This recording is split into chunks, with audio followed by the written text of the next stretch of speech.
What's up everyone, Core51 here, and I'm here to talk about The Legend of Zelda Breath of the Wild for Nintendo Switch. Let's get into it. The Legend of Zelda Breath of the Wild is an action-adventure video game developed by and published by Nintendo for the Nintendo Switch and the Nintendo Wii U. It was released on March 3rd, 2017, which makes it a launch title for the Nintendo Switch. And the game is part of the Legend of Zelda series, as the Legend of Zelda series has been around for it feels like forever now, and it's spanning all the way back to the Nintendo Entertainment System with the original release of The Legend of Zelda. So, in this game, you play as Link, who awakens from a 100-year-old slumber, and hears a mysterious voice, and you have to go defeat a being called the Calamity Ganon. And what sets this game apart is many things. It's the first open-world Zelda game, and truly open world. I'm not saying it as like elements of open world. This is truly an open world game. And the first thing I'm going to touch on is the graphics. This world looks amazing. It is probably the most pretty, it's the most beautiful looking in terms of art style Zelda game we've seen to date. And you see little things, like little details that are just brimming with life and excitement. You see, it's probably the best looking grass I've seen in a game in a long time. I remember playing, Metal Gear Solid 2. Oh, no, Metal Gear Solid 3. Not 2. 3. 3 was the junk one. 3, and seeing how they implemented grass when you go into first person. And it looked so good, looked so stunning. Here, the volume is just... It's just awe-inspiring. You go to a cliff face, and you a cliff face or just a little hill, and you see grass just waving with the wind. And this game has a full dynamic weather system. Has lightning, rain, cloud formations, and everything. It's a stunner. Probably one of the best looking in terms of art style. Just one of the best looking art style games I've seen in a while. It's got that perfect blend of shell shaded graphics from Wind Waker, and it takes a Skyward Sword approach, but it also gives it a little bit more depth. It blends so well that you forget that you're playing on a Switch. You just get so engrossed in it, and everything fits so well, monster designs and stuff like that. So graphics wise, it runs native 1080p during docked and 720p undocked, both 30 frames per second. The numerous patches that came out fixed a lot of the performance troubles. Obviously, the Switch version is based off the Wii U code. That's very obvious that we could tell. And the patches have helped alleviate some performance problems. So it was one of the major criticisms when it came out. It's that the performance problems were a really big jarring point, especially with areas like the Korok Forest or the Lost Woods, where the frame rate would drop down to the 20s, but now it's perfectly fine. It's very serviceable. So, in terms of sound, music is fantastic. It's probably the approach they did with this game isn't about, amazing scores and all that kind of stuff. It's more like a very high quality ambient orchestral sound. And, because you're going to be spending a lot of time running through these areas and running through the world, having a constant sort of badgering theme would get really tiring. I'd probably find, we got memorable music in Twilight Princess, the last game I played, where Hyrule Field had its really big sweeping themes, and that's good because it's short distance, it's not so big. This area is humongous, so having music accommodate that style of gameplay is a must. So it's kind of like a dynamic music system in which if something big happens, let's say you're versing an enemy, the music changes on the fly, or you're going through when you're flying through the air, it's quite quiet. All you can hear is the paraglider just sweeping through the wind. So I like the game. I like the sound design. Also, the sound design is really good, just because all the sound effects are great. The lightning effects are just the environmental effects are great. It's all pulled together, and each sound is memorable, and each music track is memorable for its situation. So a good example is I love piano. I love piano. I think piano is a really it's a really cool instrument that you can do music, obviously. But the way that they implement it in this game is so good. It's so amazing. Because if when you're listening to tracks, how I find tracks interesting is you isolate them in your head, and you focus on one instrument, and you just get awe-inspired. And I think piano really sets the tone for this one. Like, it's in the main theme, it's in the battle music, it's great. They knocked it out of the park with this soundtrack. It is probably one of the best Zelda soundtracks they've done, just because it's so dynamic and it works.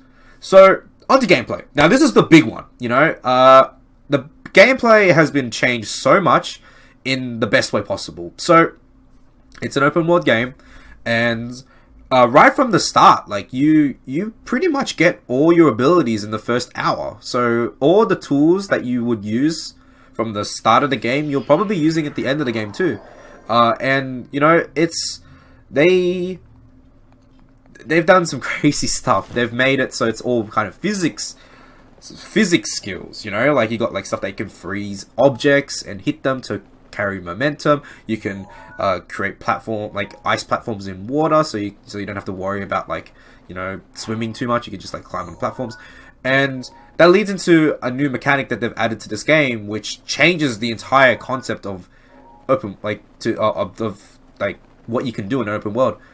Every single wall, besides dungeons, every single wall in this game, whether it's a cliff face, it's a tree, it's a building, you can freely climb.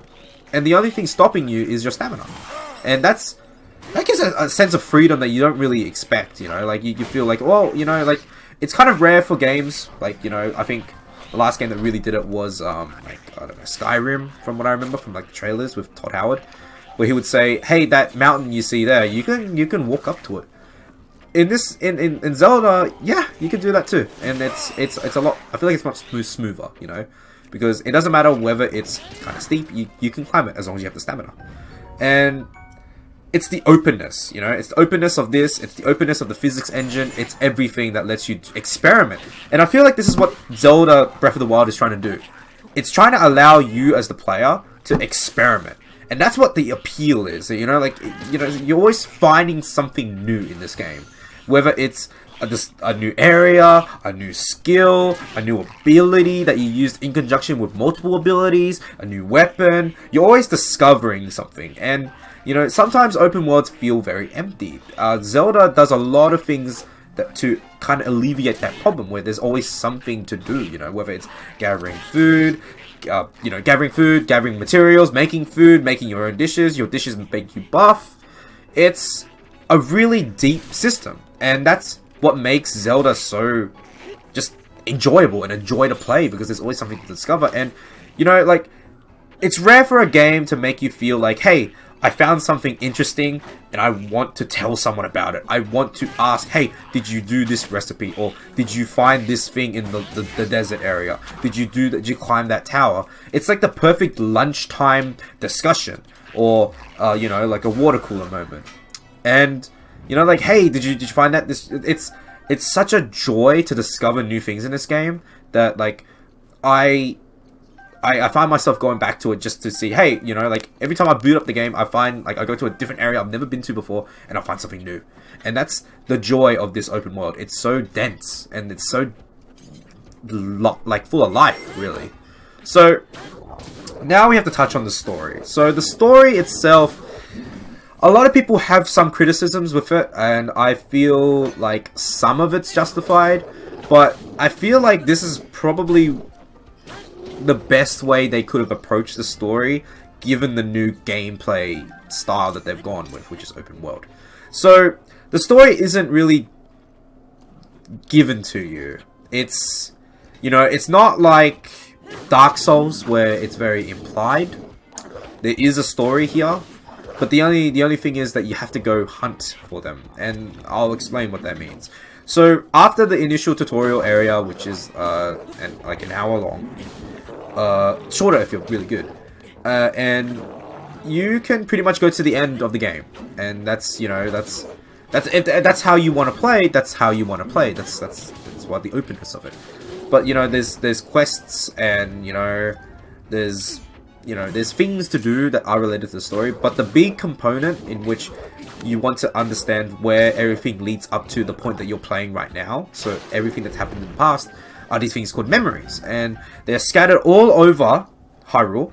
They're scattered. They're just little memory, like they're just like little things that you just go to and you activate them, and you get a voiced cutscene, and it explains an event in time in the past, and that's how the story is presented. And you know, at first you may seem, hey, this doesn't kind of make sense, you know, but bear with it. You have to really get all of them and then watch them in order, and then you really get a really good grounded idea of where you are in the world right now.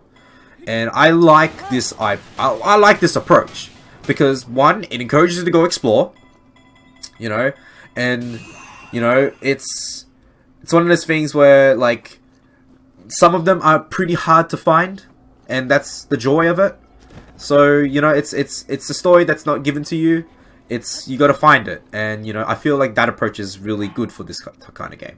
And you've got like the four, like you got the four, which pretty much like the mega dungeons. So I think of point of contention is like I call them story dungeons because they are full of story and they're very important. They have voice cutscenes as well. So I think the story was handled really well. The voice acting, on the other hand, is a bit of a mixed bag. I personally liked it, but I can understand why people don't like it. I'm very like kind of tolerant for that kind of stuff. Like I don't mind bad voice acting, as long as the story is good. At least as long as the writing is good. You know, you could have a puppet talk to me, and I'd be, if it's telling an amazing story, it doesn't really matter to me. So my final verdict on the game is: should you get Legend of Zelda Breath of the Wild? Yeah. Definitely. It is an amazing game. It does everything right. It does everything good. And, you know, it's a hell of a game. Like, it's got so much in it. Like, it's dense, you know. It's one of those games that you boot up and you get lost in it for a bit.